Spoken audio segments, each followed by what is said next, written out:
Bonjour à tous, bienvenue dans ce nouvel épisode d'Autofocus. J'espère que vous allez bien. Alors aujourd'hui, je vais vous présenter un objectif. Vous l'avez vu dans le titre, je vais vous parler du 85 mm f1.4 de chez Samyang. Je voulais vous en parler parce que je vais prochainement m'en séparer et je voulais absolument vous faire une vidéo, vous en parler un petit peu avant, puisque je pense, même si moi je vais m'en séparer, je vais vous expliquer pourquoi. Je pense qu'il pourrait beaucoup vous plaire, et sachant que c'est pas un objectif, c'est un objectif de grande qualité et pas très très cher. Allez, c'est parti.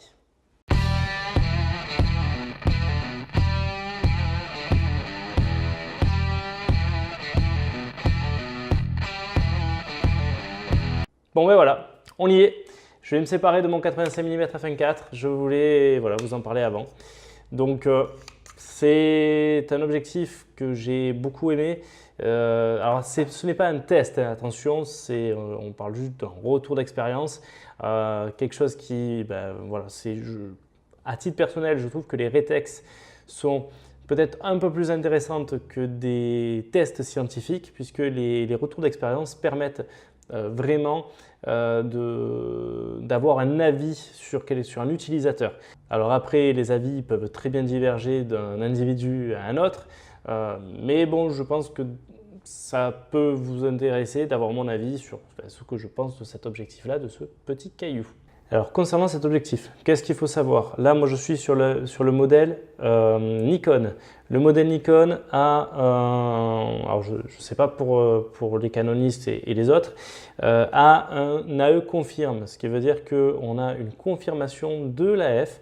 Donc c'est une petite lentille verte qui vient s'allumer dans le viseur de notre appareil photo, qui nous confirme bien que le focus est bien fait là où on a fait la demande de mise au point. Voilà. Pourquoi ce modèle-là est très intéressant, c'est que l'avoir un AE confirme sur cet objectif-là, c'est parce qu'il est entièrement manuel. On est sur un 85 mm f1.4, c'est une tuerie pour les portraits. Vous allez voir quelques portraits que j'ai pu faire avec. C'est une bombe. Vraiment. Si vous avez vu ma vidéo sur le film Washi, vous avez vu que je ne m'en suis pas uniquement servi pour les portraits de cet objectif-là, je m'en suis également servi pour aller chercher un détail, essayer de le mettre en valeur, jouer avec les structures des éléments, donc ça peut être du bois, voilà, avec le film Washi, j'avais joué là-dessus, sur jouer sur le contraste et voilà, jouer avec les matières. Donc ça, c'est ce que j'ai toujours adoré faire avec cet objectif-là.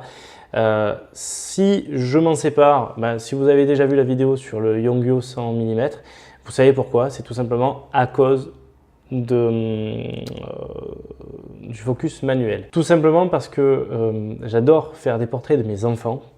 Et vous savez que les enfants, ça bouge à droite à gauche. Moi, ils sont tout petits encore et ça cavale dans tous les sens. Et j'ai besoin d'avoir un focus, un autofocus plutôt que le focus manuel qui me gâchait beaucoup de photos. Alors c'est pour ça que je me suis orienté sur le 100 mm f2 de chez Yongnuo, moins qualitatif, mais qui a un autofocus, donc voilà, je préférais jongler là-dessus plutôt que de repartir sur un 85 mm f1.4 où l'autofocus est souvent plus lent que le Yongnuo que j'ai et qui coûte quand même plus cher, ou alors partir sur l'occasion dans la même gamme de prix. Au niveau du prix, vous le trouvez neuf aux alentours de 300 €. C'est, je trouve, pas cher, puisqu'il faut savoir que optiquement parlant, alors peut-être que les puristes vont me contredire, mais moi en tout cas c'est ce que j'ai pu voir sur des revues, sur des vrais tests en fait, pas sur des retours d'expérience mais sur des tests où il est très proche de l'équivalent 85 mm f1.4 de chez Zeiss. Sauf que le modèle de Zeiss coûte 4 fois plus cher. Il est autour des 1200 €. Donc le même type de modèle. Hein. Après, Zeiss a fait d'autres modèles à 4000 €. Là, on en parle. On est encore sur d'autres sphères. Mais il est super bon. À 1.4, le bokeh, ce que je peux vous dire, c'est qu'il est bon. Il devient excellent à 1.8. C'est une bête. J'ai parlé du focus manuel, c'est la seule chose manuelle en tout cas sur cet objectif, puisque le diaph.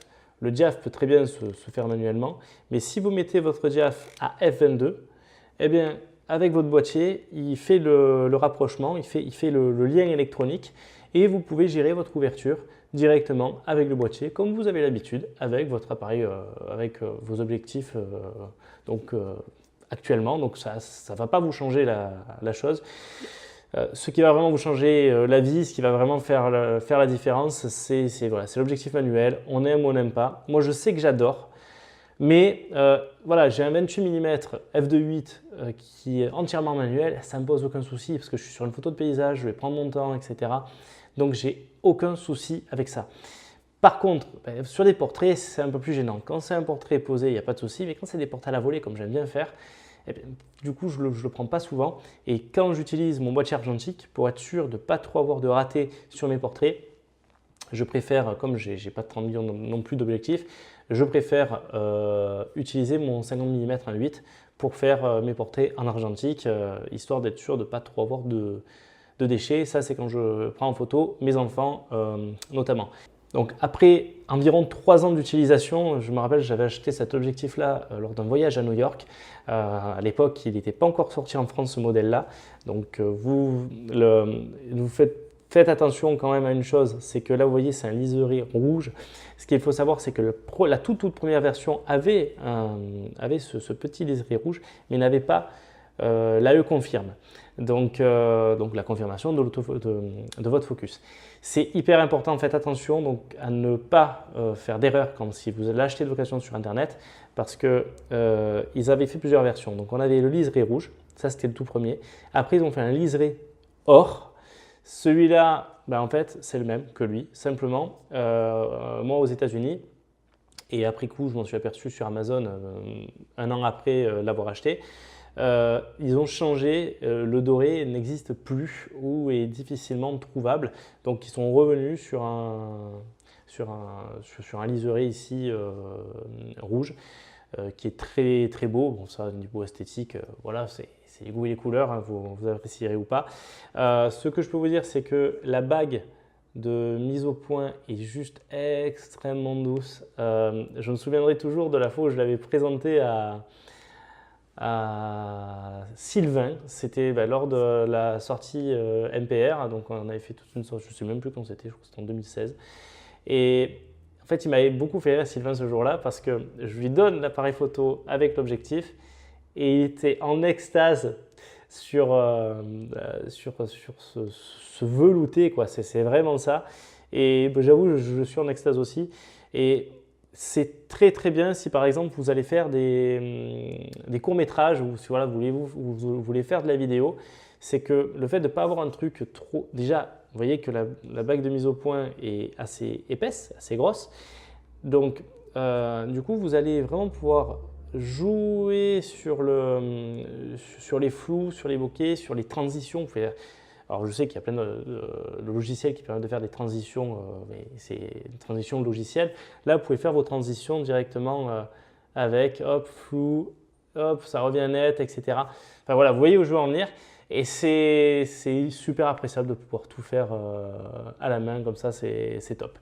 Voilà, bon, j'espère que cette petite présentation vous aura plu. Je voulais absolument vous faire ce retour d'expérience-là, puisque vous voyez qu'après 3 ans d'utilisation, j'ai juste la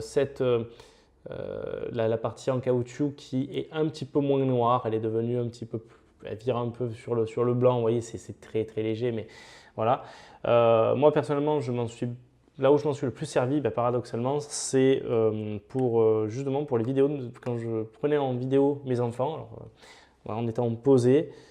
Alors évidemment, je n'étais pas stabilisé, souvent c'était un peu à l'arrache, pas de trépied, etc. Mais je prenais en vidéo et je les suivais comme ça. Alors ça, c'était relativement facile à faire. En photo, c'est une autre paire de manches. Je ne sais pas, en tout cas pour moi, c'était plus compliqué. Voilà, donc écoutez, si ça vous a plu, un petit pouce en l'air, vous savez quoi faire.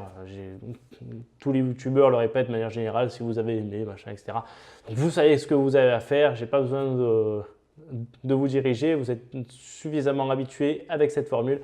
Donc si vous voulez voir les autres vidéos où normalement je parle du Yongyo, de toute manière les liens vont apparaître et je mettrai les liens des vidéos que j'ai déjà tournées ici.